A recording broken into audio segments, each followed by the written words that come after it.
법문 들으시는 모든 분들이 재앙은 소멸하고 소원은 성취해서 부처님 전에 복 많이 지으시기를 바라드립니다. 오늘도 그 지난 시간에 이어서 건강한 사회인이 되는 건강경 해설인데요. 일상무상분 제9 이제 그 두 번째 시간이 되겠습니다.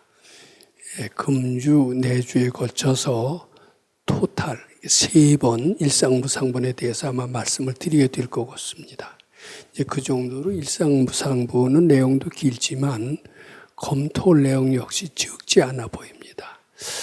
그런데 이제 검토를 어떻게 해야 되느냐 하면은 우리 일상생활에 직결되게끔 검토를 해야 되고 일상생활에 도움이 되게끔 검토를 해야 되고 사람들이 듣고 실감을 느끼게끔 검토를 해야 제대로 검토한다라고 생각합니다.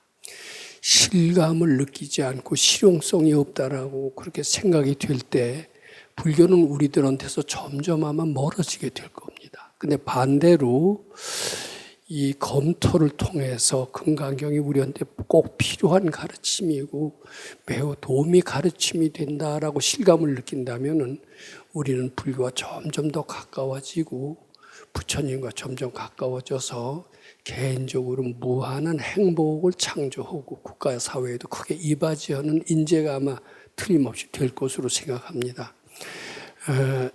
그 금강경 9번의 그 대략적인 내용은 지난 시간에 한번 말씀드린 적이 있었습니다.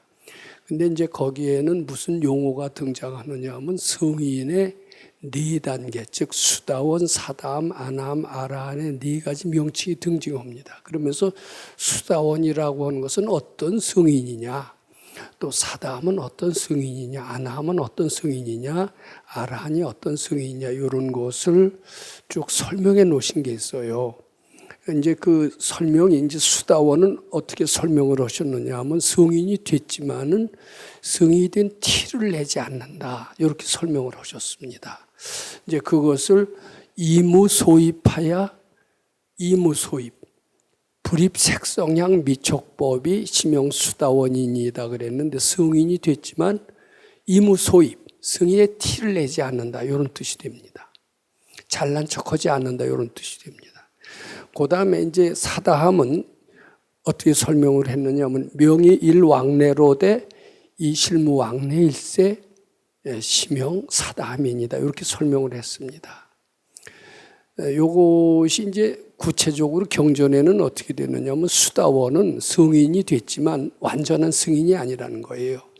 좀 더 복을 짓고 해를 닦고 수행을 더해서 14생 즉 7번을 낳고 죽는 이러한 수행 과정을 통해서야만이 성인이 되는 그런 불완전한 성인을 수다원이라고 하는데 이 수다원도 그런 성인이 되었다라고 이제 부처님이 인정하셔야 이제 수다원입니다. 지멋대로 수다원이 아니에요. 거기는 뭐 요새 뭐 교회에서 하듯이 집사, 뭐 안수 집사, 장로, 뭐 목사 이렇게 하는 것은 뭐 시험도 있고 시험에 붙으면은 뭐 장로도 되고 이렇더라고요. 근데 여기서 수다원 사다마나마라는 시험을 쳐서 되는 것 같지는 않습니다. 부처님이 딱 보시고 너는 수다원이 되었다라고 인정을 해야 수다원이 되고요. 너는 사다함이라는 성인이 되었다라고 부처님이 인정을 하셔야 사다함이 되는 겁니다. 그런데 이 수다원은 어떤 수다원이냐면 너는 14생을 더 닦아야 완전한 성인이 되는 불완전한 성인인데 그래도 성인은 성인이에요. 그래서 수다원이 넌 성인이 됐다. 근데 그런 소리를 듣고 들뜨지 않을 정도가 된 것이 이제 수다원이라는 겁니다.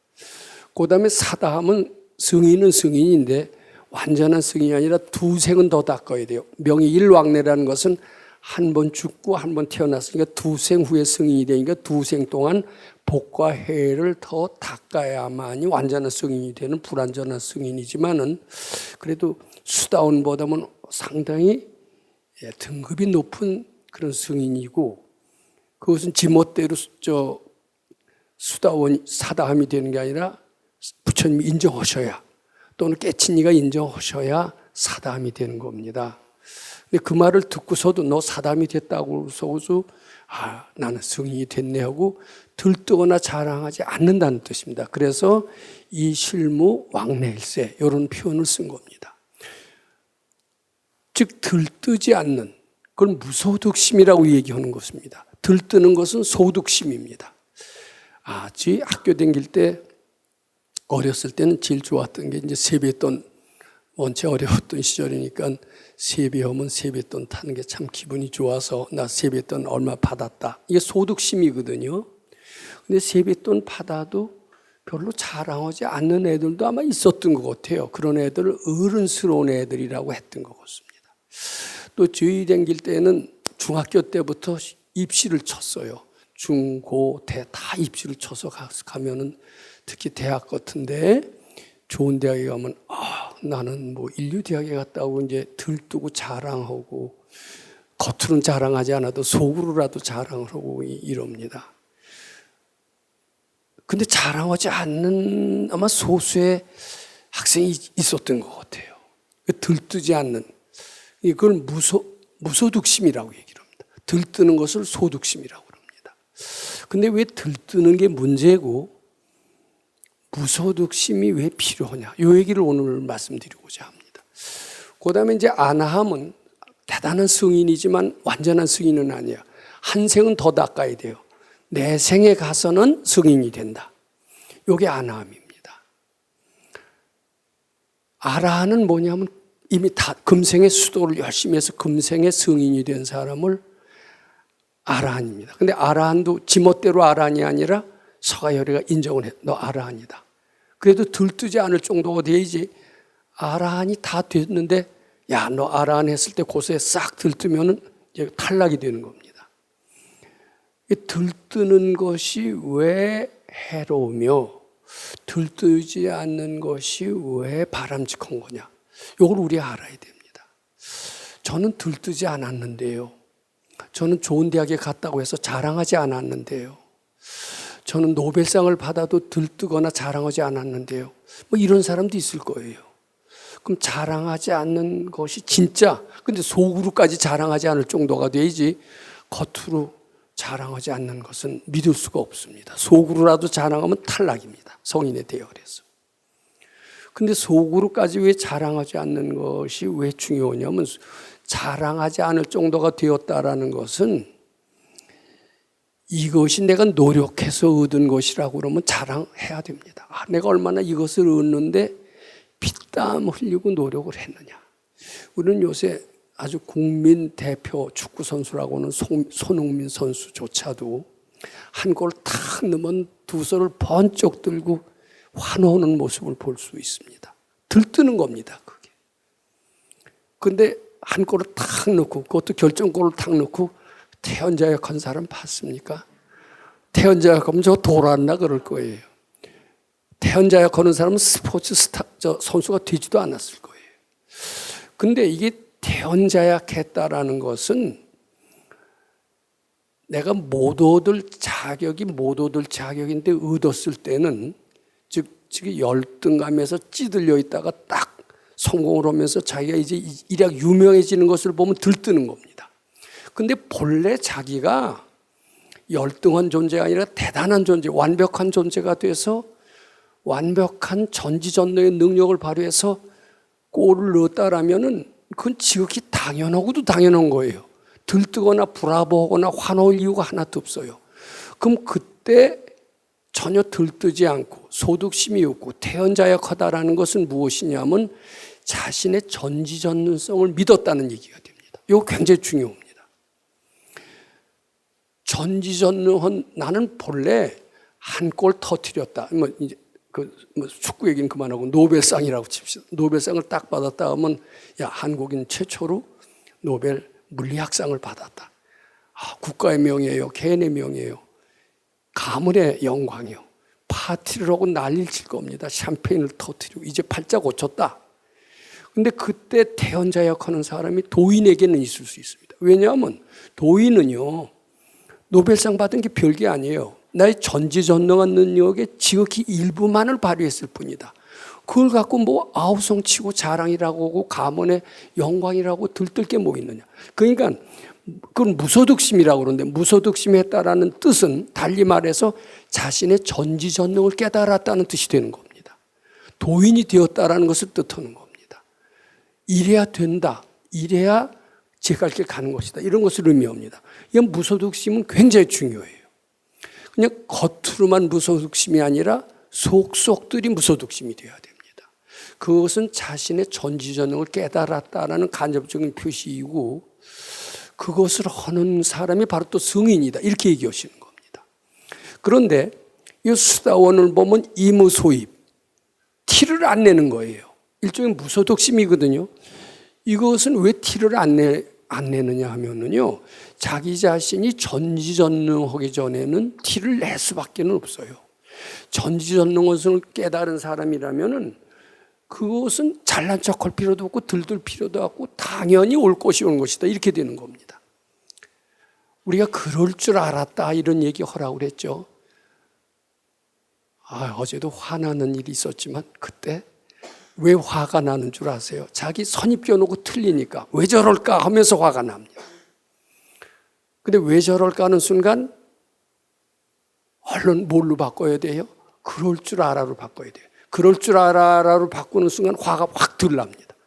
그럴 줄 알았다라는 것은 자기 전지전능을 인정하는 겁니다. 나는 이미 다 알고 있었다, 예견했던 일이다, 올 것이 온 것이다, 이렇게 생각하는 것은 매우 바람직한 거고, 화도 안 날 뿐만 아니라 난제 해법을 만드는데 굉장히 지혜를 짜낼 수가 있습니다. 자기 전지전능하기 때문에 마음만 먹으면 지혜가 나오는 거예요. 그러니까 이 무소득심은 굉장히 중요한 거고, 성인과 성자와 범부의 갈림길을 뜻하는 것이기도 하는 겁니다. 왜 부처님께서 금강경 9분을 설명하시면서 성인의 4단계를 얘기하시면서 성인마다 무소득심의 정도를 가지고 그 성인의 정도를 구분하셨느냐. 무소득심을 심각하게 느끼면 느낄수록 자신의 위대성, 전지전능성을 잘 느끼고 있다는 것, 요것을 일깨워 주시는데 첫 번째 뜻이 있습니다. 그리고 자신의 전지전능성을 느끼면 느낄수록 어때요? 자신감이 생겨요. 그리고 자신감이 생길 때 지혜가 나옵니다. 마음이 안정이 되기 때문에. 근데 왜 저럴까 하면서 짜증을 탁 낸 순간 제정신이 확 잃어버리고 깜깜해지고 지혜가 말살이 되는 겁니다. 그래서 남을 미워하는 사람 치고 지혜로운 사람은 하나도 없다. 불평불명 많은 사람 치고 똑똑한 사람 하나도 없다. 반대로 능력 있고 대단한 일을 하는 사람은 티를 내지 않고 불평불만하지 않고 그럴 줄 알았다라고 얘기하는 그 사람이 바로 세상의 주도권을 잡는 사람이다, 이렇게 얘기를 해도 되고, 이 말은 금강경 강의는 무슨 강의냐 하면 너희들 세상에 행복하게 살아라, 주도권 갖고 살아라, 능력 있고 지혜롭게 살아라라는 그런 강의예요.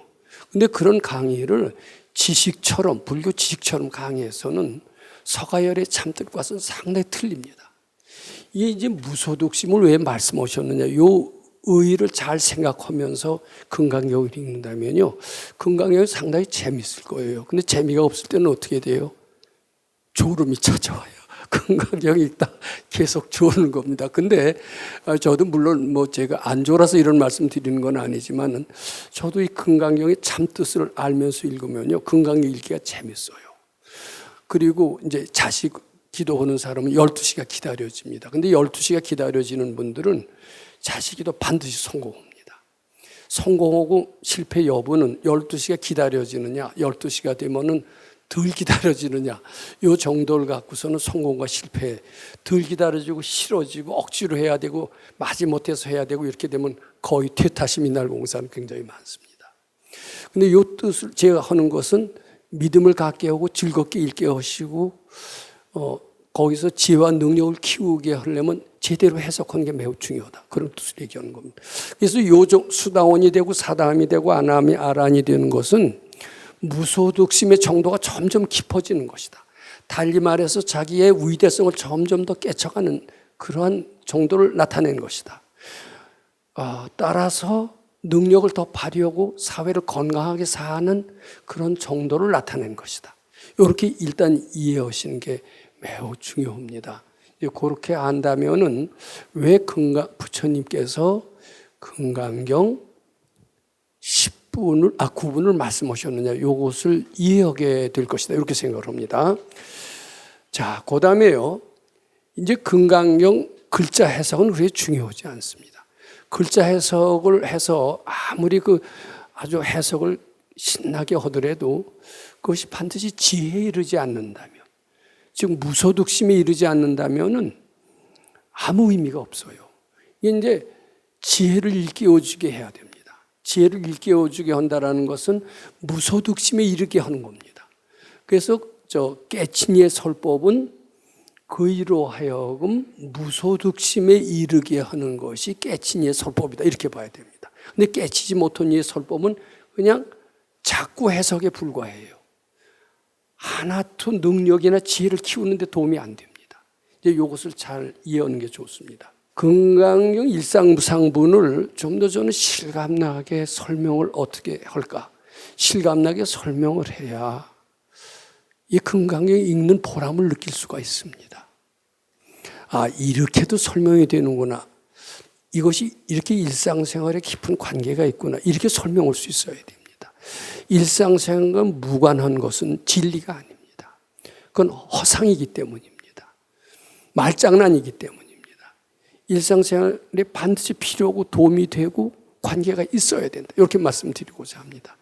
근데 그것은 아무리 강조해도 자기가 실감해서 얘기하는 것만은 못합니다. 저는 금강경 읽은 지 꽤 오래됐고요. 잘 읽고 잘 실천했으면 벌써 깨달아서 유유자적했겠죠. 근데 지금 그렇진 못하지만은 그래도 금강경을 좀 실감나게 설명할 수 있을 정도는 된 것 같습니다. 그럼 제 처음이 금강경을 어떻게 실감나게 설명할 수 있는지 이것을 한번 들어보시는 것은 매우 의의가 있는 거라고 생각을 합니다. 그래서 금강경 수행체험을 통해서 본 일상무상분이라고 일단 이렇게 제목을 달았습니다. 제 설명을 잘 들으신다면 일상무상분이 이제 이해가 되는구나 이렇게 생각하실 것 같습니다. 근데 이렇게 써놓으면요, 수다원이 실감이 안 나요. 사다함이 실감이 안 나요. 아나함이 실감이 안 납니다. 아라는 더더욱 실감이 안 납니다. 그냥 어떻게 보면 말 장난같이 느껴지는 수가 많아요. 근데 이것을 해설하는 게 몫입니다. 만일 도인이 해설하신다면 절대로 추상적으로 해설하지 않습니다. 근데 추상적으로 해설하지 않으려면 상대의 입장에 대해서 얘기를 하거나 또는 본인의 체험을 통해서 얘기해야만이 추상적으로 얘기가 안 되고 실감나게 이해가 잘 되게 실천하게끔 해석을 한다. 이렇게 말씀드리고자 합니다. 자, 그러면은 제가 어떠한 과정을 걸어서 금강경을 수행해 왔으며 그리고 일상무상분 제9를 어떻게 이해하고 있느냐 지금부터 좀 말씀드리고자 합니다. 저는 중학교 때까지는 참 처리 없이 지냈다는 얘기를 이 자리에서 몇 번 말씀드렸습니다만 지금 생각해보면 완전히 잠자는 인생이고 동물적인 삶을 그대로 살았다고 그렇게 봅니다. 주위에서도 그냥 끄떡하면 화를 잘 내서 제 별명이 뭐냐 하면 감정의 동물이라고 그랬어요. 근데 지금 생각해 보니까 중학생 때는 감정의 동물은 반대는 뭐냐면 이성적인 친구는 아마 중학생 때는 좀 드물었던 것 같습니다. 어른스럽고 지혜로운 애들은 모르겠어요. 그때도 아마 있긴 있었겠죠. 근데 제 눈에는 그렇게 안 띄었고 특히 아주 사랑과 미움에 굉장히 민감했던 어떻게 보면 속이 좁은 청소년 시절을 보냈던 것 같습니다. 근데 저한테 한 가지 장점은 있었던 것 같아요. 나는 왜 이렇게 다른 사람으로부터 존경을 못 받고 화 잘 내는 사람, 속이 좁은 사람으로 평가를 받을까? 저는 그게 싫었습니다. 나는 어떻게 좀 잘 되고 싶은 그런 생각도 있는데 어떻게 하면 잘 되는 것일까? 이 생각을 고등학교 때 와서 처음으로 했던 것 같습니다. 그런데 보니까 내가 중학교 때 철없이 지냈는데 고등학교 때 와서 보니까 너무나 똑똑한 애들이 많아요. 중학교 때는 제가 못난지조차도 몰랐습니다. 근데 고등학교 와서 저 자신을 들여다보고 반성하고 노력하려고 하면서 나는 이렇게 하찮은 존재인가 하면서 깊은 열등감에 빠졌던 것 같습니다. 게다가 몸까지 굉장히 약해서 툭 하면 병 걸리고 책상머리에 앉아도 지구력이 약해서 12시 넘어까지 공부할 수가 없을 정도로 전 체력이 약했던 것 같습니다. 제 자신은 아무도 잘난 게 하나도 없었던 것 같아요. 제가 원하는 대학에 갈 수 있을까? 아무리 봐도 좀 자신이 없었던 것 같습니다. 왜냐하면 성적이 기복이 좀 심했던 것 같아요. 어느 때는 괜찮았다가 어느 때는 떨어졌다가. 내 실력을 알 수가 없어요. 운 좋으면 되겠지만 운 나쁘면 떨어지는 거예요. 이제 불안한 생각하고 대학 시험을 쳤는데 그래도 남들이 다 부러워하는 대학에 딱 들어가고 난 뒤에는 일생 최초로 자신감이라는 것이 생겼습니다. 나도 하면 되겠다. 처음으로 자신감이 느꼈던 것 같습니다. 나도 이제는 길을 피고 살 수가 있겠다. 다른 사람이 다 부러워하는 대학에 내가 들어갔으니 나는 옛날처럼 열등하고 못난 존재가 아니다. 이런 생각을 했던 것 같습니다.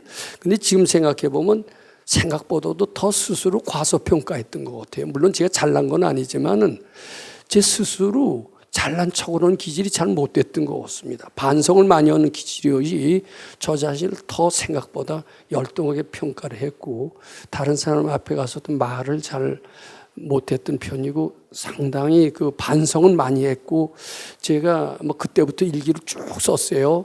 썼던 것이 이제 백 선생님 갈 때까지 일기 썼던 게 이렇게 많았습니다. 늘 일기를 쓰고 속을 관찰했던 것 같습니다. 이제 대학교 들어와서 전 하면 된다 이런 생각으로 바뀌면서 저에게는 제 속에 잠재해 있던 여러 가지 야망이 하나하나 드러나기 시작했습니다.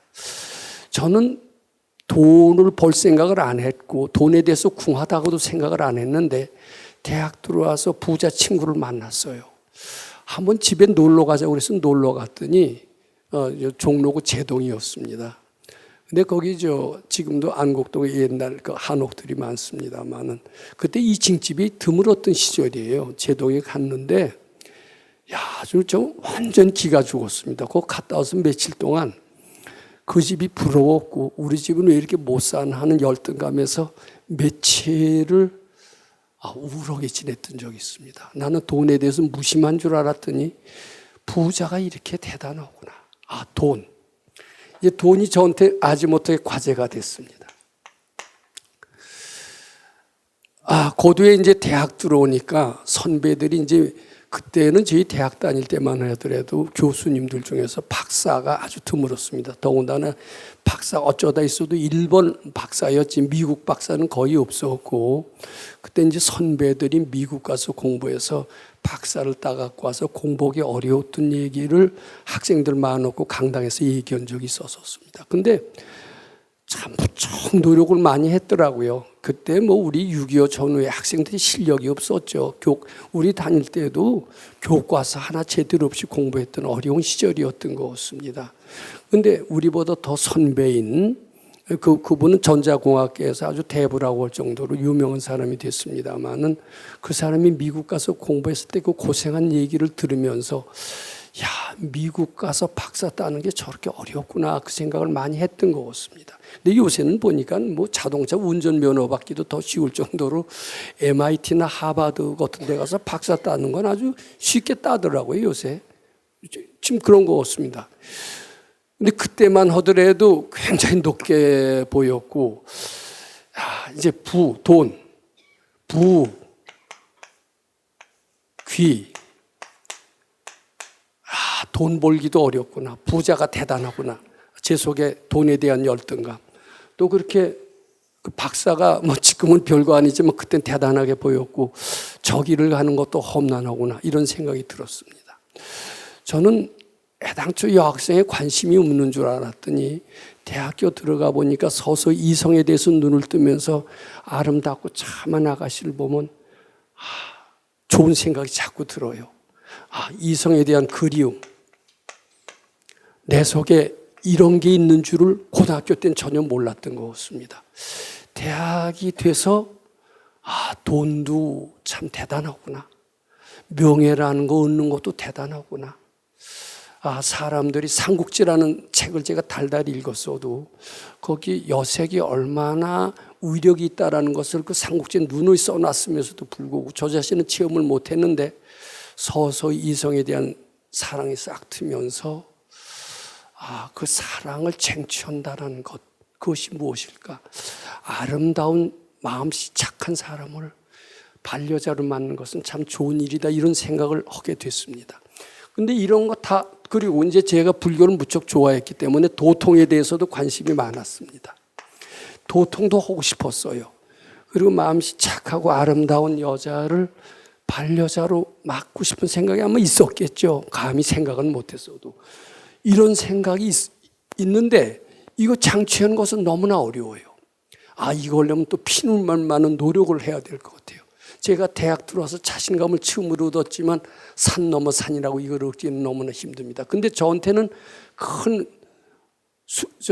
문제가 있어요. 뭐냐면 병약해요. 제 체력이 도저히 이런 큰 일을 성공하는데 안 될 것 같아요. 그리고 정신적으로도 굉장히 약했어요. 뭐냐면 한 생각이 딱 빠져들어가면 거기서 벗어나질 못해요. 제 생각을 컨트롤하지 못하는 겁니다. 더군다나 좋은 생각이라면 몰라도 나쁜 생각이 한번 딱 빠져들어가면 벗어나질 못하기 때문에 저를 컨트롤하지 못하는 이런 한심한 존재가 무슨 큰 일을 이루겠느냐. 전 또다시 열등감에 빠지기 시작을 했습니다. 저는 어떻게 보면 백 선생님이라는 도인을 만난 것은 참 영광이라고 지금 생각하는데 그때는 그 길이 살 길이다라고 생각하고 이것이 전생에 닦던 선근이었던 것 같습니다. 저는 특히 나쁜 생각이 많이 났습니다. 나쁜 생각 한 번 나면 그냥 굉장히 깊이 빠져들어가고 아무리 발버둥 치려도 그 나쁜 생각에서 빠져나올 수가 없어요. 그러니까 이런 부귀영화나 이런 일들을 제가 제 정신력으로는 도저히 도달할 수가 없는 겁니다. 그래서 이런 것을 이루겠다는 생각은 아예 포기를 하고 저는 참 용감하게, 물론 뭐 이런 걸 안 해도 뭐 먹고 사는데 취직 정도야 되겠죠. 근데 취직 정도 사는 평범한 삶은 살고 싶지가 않았고 참 도인을 만나서 한번 마음을 닦아서 좀 멋지게 도통도 하고요. 부귀영화도 누려보고 아마 이런 생각이 제 속에 있었던 것 같습니다. 제 속도 잘 모르겠습니다만. 그래갖고서는 이제 출가를 했습니다. 근데 출가를 했는데요. 저의 안 좋은 점이 자꾸 드러나는 겁니다. 정신없이 한번 안 좋은 생각이 쏟아지면요. 아주 또 불순한 생각이 쏟아지면 제가 감당을 못하겠어요. 제일 괴로운 것은 백 선생님 앞에 가서 저럴 때도 그 불순한 생각이 딱 떠오르면요. 통제를 못해요. 불경스러운 생각까지 떠오릅니다. 백 선생님 막 욕이 나오는 생각이 한번 나오면 걷잡을 수가 없어요. 근데 백 선생님한테 저럴 때 백 선생님 욕 나오는 생각을 한다면 그거 신경쇠약 걸리기 똑 좋죠. 제가 이렇게 불완전한 사람이었습니다. 제 수도하길 잘했던 것 같아요. 지금 생각해보면. 근데 거기서 이제 가르침을 받았습니다. 금강경식 가르침입니다. 금강경의 신해 행지, 금강경 가르침을 믿어라. 올바르게 해석해라. 그리고 금강경 3분에 나온 대로 무슨 생각이든지 그것이 착각인 줄 알고 부처님께 바쳐라. 이렇게 가르치셨습니다. 그리고 네가 생각하는 부처님 형상이 없는 부처님이다. 형상이 없는 부처님께 바쳐야만이 그 생각이 소멸되느니라. 이렇게 가르치셨습니다. 그리고 무슨 일을 할 때 이기적인 목적으로 하지 말고 부처님 기쁘게 해드리기 위해서 하여라. 이렇게 가르치셨습니다. 그리고 끊임없이 괴롭다, 힘들다, 안 된다, 모른다 이런 생각이 날 것이다. 근데 그 생각이 다 참이 아니고 틀렸으니까 착각인 줄 알고 바쳐라. 이런 가르침을 했습니다. 그리고 또 하나 가르침이 뭐냐면 참선 선방처럼 가만히 가보자만 틀고 앉아서 있는 선방이 아니었습니다. 몸을 끊임없이 움직이게 했습니다. 그래서 움직이면서 올라오는 생각을 착각인 줄 알고 자꾸 바치게 시켰습니다. 별 잡생각이 너무나도 많이 올라왔던 것 같습니다. 저는 어렸을 때부터 굉장히 책 읽기를 좋아했던 것 같았습니다. 초등학교 때부터. 아주 저희 집이 중구 그 을지로에 있었는데 거기 국립도서관이 바로 그저 지금 영락교회 근처에 있었어요. 지금 저 어디 강남으로 옮겼습니다만 매일 가서 살다시피 했습니다.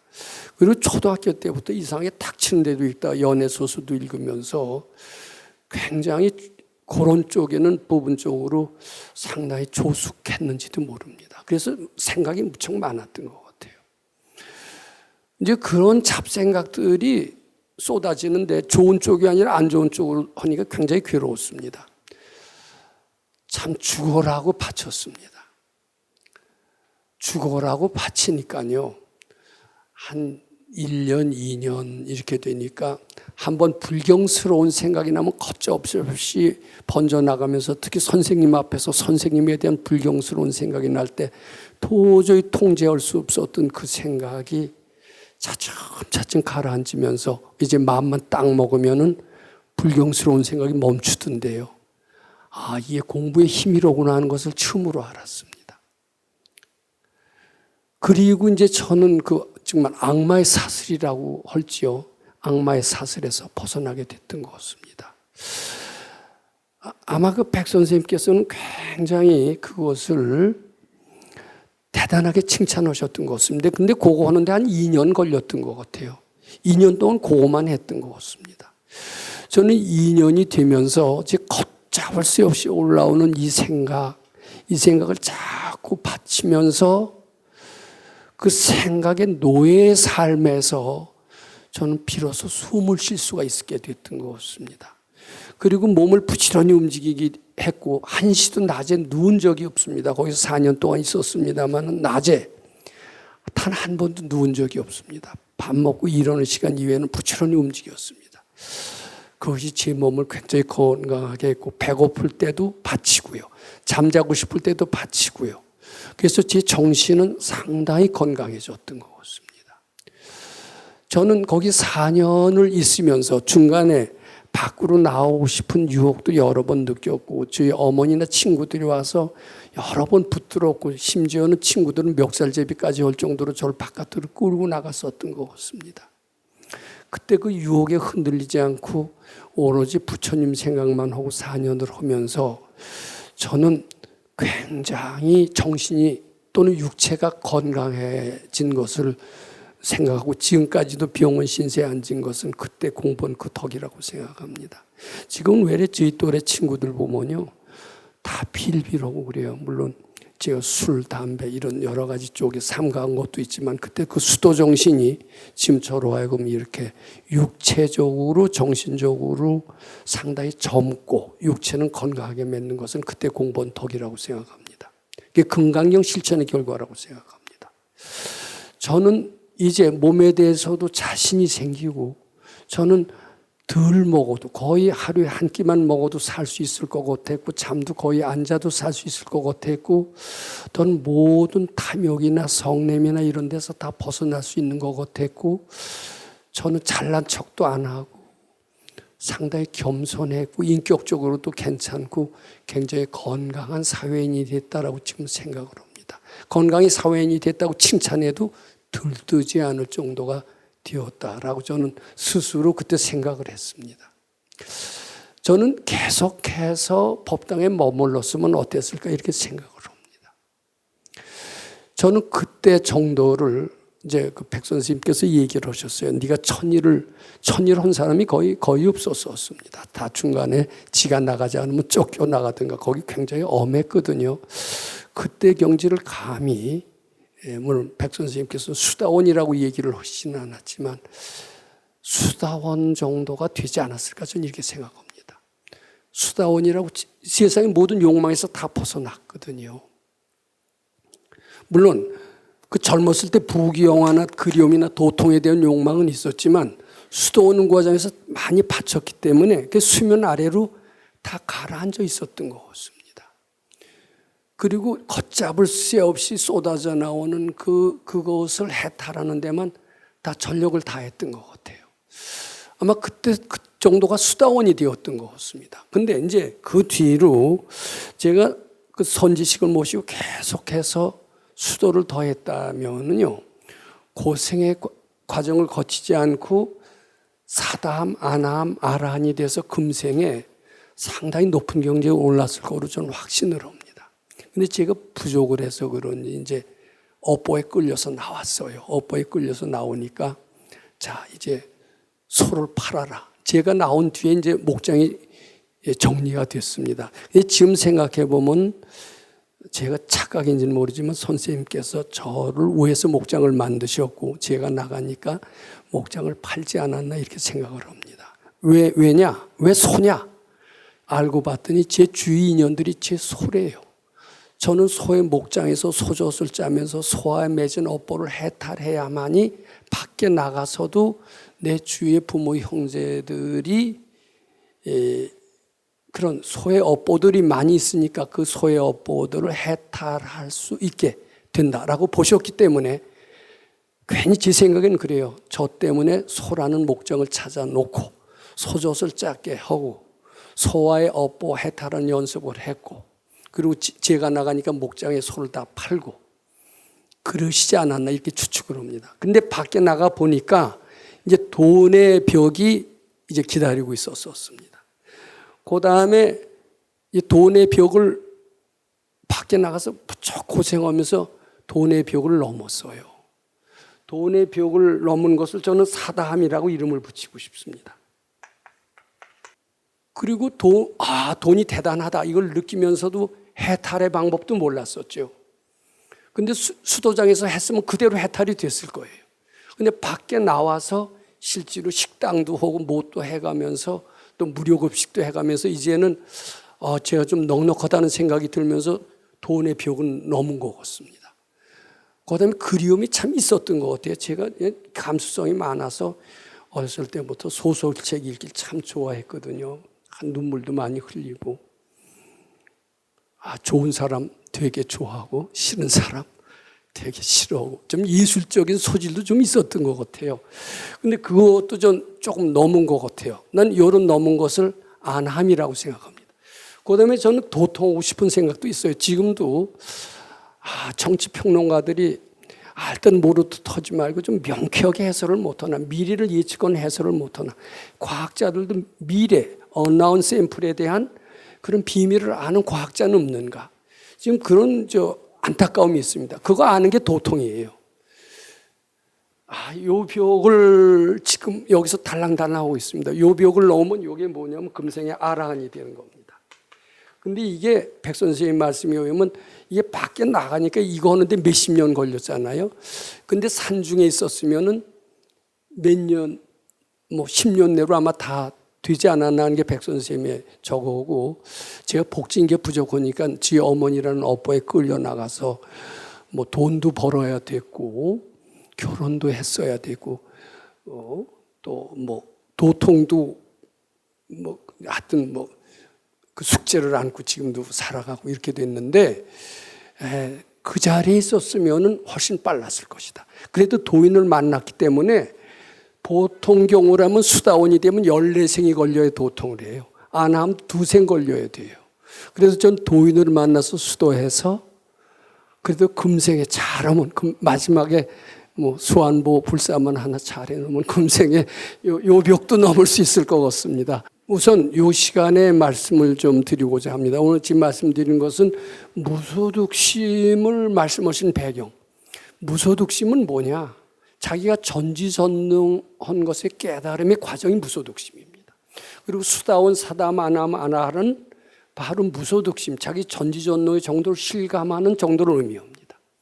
근데 그것이 도인을 만나고 출가해서 하면 바로 금생에 되는데 저는 그 복이 없어서 도인을 만나서 외람되지만 수다원은 됐던 것처럼 생각이 되고 안함, 아라한은 밖에 나가서 험난한 고생을 하면서 하나하나 넘었다라고 생각을 하는데 만약에 그 도인의 그늘 밑에서 바로 했었으면 벌써 되지 않았겠느냐. 이 선지식이 대단히 소중하다.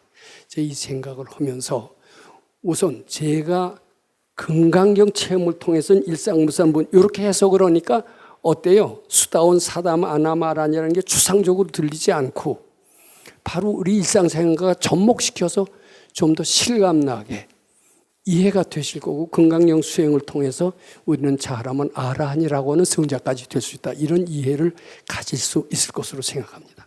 감사합니다.